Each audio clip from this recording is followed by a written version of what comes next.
Good morning friends, स्वागत है आपका आपके अपने YouTube channel study with Ravi Thakur पर। तो चलिए आज के हिंदू एडिटोरियल वोकैबुलरी शुरू करते हैं।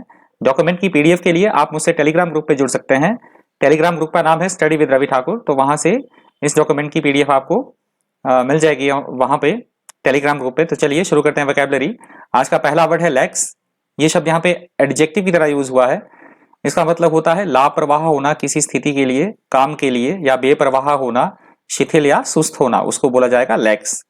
अगला शब्द है सवियर। सवियर यहाँ पे एडजेक्टिव की तरह यूज हुआ है। इसका मतलब होता है ऐसी कोई स्थिति जो बहुत ज्यादा कष्टप्रद हो, गंभीर हो, जिससे व्यक्ति को तकलीफ या परेशानी हो, उसको बोला जाएगा सवियर। अगला शब्द है इनएक्सप्लिकेबल। इनएक्सप्लिकेबल यहाँ पे एडजेक्टिव की तरह यूज हुआ है। इसका मतलब होता है जिसे समझाया ना जा सके, ऐसी कोई चीज जिसको समझाना मुश्किल हो या जिसकी व्याख्या ना की जा सके, उसको बोला जाएगा इनएक्सप्लिकेबल। अगला शब्द है फर्नेस। फर्नेस यहाँ पे नाउन की तरह यूज हुआ है। इसका मतलब होता है धातु को पिघलाने या कूड़ा कचरा पिघलाने के लिए प्रयोग में लाई जाने वाली बड़ी भट्ठी, उसको बोला जाएगा फर्नेस। अगला शब्द है मेटिकुलस। मेटिकुलस यहाँ पे एडजेक्टिव की तरह यूज हुआ है। इसका मतलब होता है अत्यंत सतर्क एवं सावधान रहना या सावधान होना, उसको बोला जाएगा मेटिकुलस। अगला शब्द है लेथाल। लेथाल यहाँ पे एडजेक्टिव की तरह यूज हुआ है। इसका मतलब होता है घातक होना, हानिकारक होना या जानलेवा होना, ऐसी कोई स्थिति, उसको बोला जाएगा लेथाल। अगला शब्द है एविडेंट। एविडेंट यहाँ पे एडजेक्टिव की तरह यूज हुआ है। इसका मतलब होता है ऐसी कोई स्थिति जो स्पष्ट हो, प्रत्यक्ष हो या जाहिर तौर पे हो, उसको बोला जाएगा एविडेंट। अगला शब्द है अपेरेंटली। अपेरेंटली यहाँ पे एडवर्ब के रूप में यूज हुआ है। इसका मतलब होता है ऐसी कोई बात जिसकी सत्यता का प्रमाण ना हो, हम बोल सकते हैं ऊपरी तौर पे या आभासी तौर पे, ऐसी कोई स्थिति या ऐसी कोई बात जिसका हमें पता ना हो कि वो सही है या गलत है बिना किसी प्रमाण के, तो उसको बोला जाएगा अपेरेंटली। अगला शब्द है हजार्डस। हजार्डस यहाँ पे एडजेक्टिव की तरह यूज हुआ है। इसका मतलब होता है ऐसा कोई काम जो बहुत ज्यादा खतरनाक हो या जोखिम भरा हो, उसको बोला जाएगा हजार्डस। अगला शब्द है आउटरेज। आउटरेज यहाँ पे नाउन की तरह यूज हुआ है।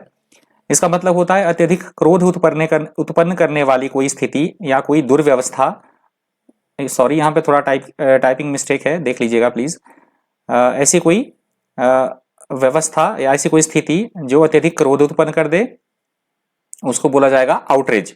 अगला शब्द है इम्पेकेबल। इम्पेकेबल यहाँ पे एडजेक्टिव की तरह यूज हुआ है। इसका मतलब होता है निर्दोष, गलती से रहित होना या परिपूर्ण होना, उसको बोला जाएगा इम्पेकेबल। अगला शब्द है पैरामाउंट। पैरामाउंट यहाँ पे एडजेक्टिव की तरह यूज हुआ है। इसका मतलब होता है ऐसी कोई बात या ऐसा कोई काम जो सबसे ज्यादा महत्वपूर्ण हो, सर्वाधिक महत्वपूर्ण या सर्वोपरि होना, उसको बोला जाएगा पैरामाउंट। अगला शब्द है इंडिजिनस।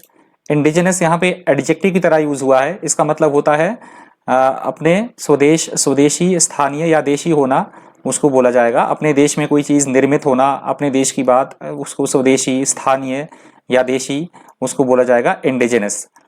अगला शब्द है एफिकेसी। एफिकेसी यहाँ पे नाउन की तरह यूज हुआ है। इसका मतलब होता है किसी चीज की क्षमता होना, उसकी प्रभावकारिता होना, उसका प्रभाव होना या उसका गुण अथवा बल होना, उसको बोला जाएगा एफिकेसी। अगला शब्द है ईयरमार्क्ड। ईयरमार्क्ड यहाँ पे वर्ब की तरह यूज हुआ है। इसका मतलब होता है भविष्य में किसी काम के लिए किसी वस्तु या व्यक्ति को उसका चुनाव कर लेना, उसको बोला जाएगा ईयरमार्क्ड। अगला शब्द है एनवसेज। एनवसेज यहाँ पे वर्ब की तरह यूज हुआ है। इसका मतलब होता है भविष्य में संभावित स्थिति के बारे में सोचना, हम बोल सकते हैं कल्पना करना, उसको बोला जाएगा एनवसेज। अगला शब्द है सब्सटेंशियली। सब्सटेंशियली यहाँ पे वर्ब के रूप में यूज हुआ है। इसका मतलब होता है ऐसी कोई चीज जो अत्यधिक भरपूर मात्रा में हो अथवा हम बोल सकते हैं काफी हद तक या पर्याप्त रूप से, उसको बोला जाएगा सब्सटेंशियली। और आज के वोकैबुलरी का अंतिम शब्द है कॉन्सिक्वेंस। कॉन्सिक्वेंस यहाँ पे नाउन की तरह यूज हुआ है। इसका मतलब होता है किसी भी काम का परिणाम होना, नतीजा होना, उसको बोला जाएगा रिजल्ट होना, उसको बोला जाएगा कॉन्सिक्वेंस। तो ये आज के वोकैबुलरी का अंतिम वर्ड था। Thank you, thanks for watching.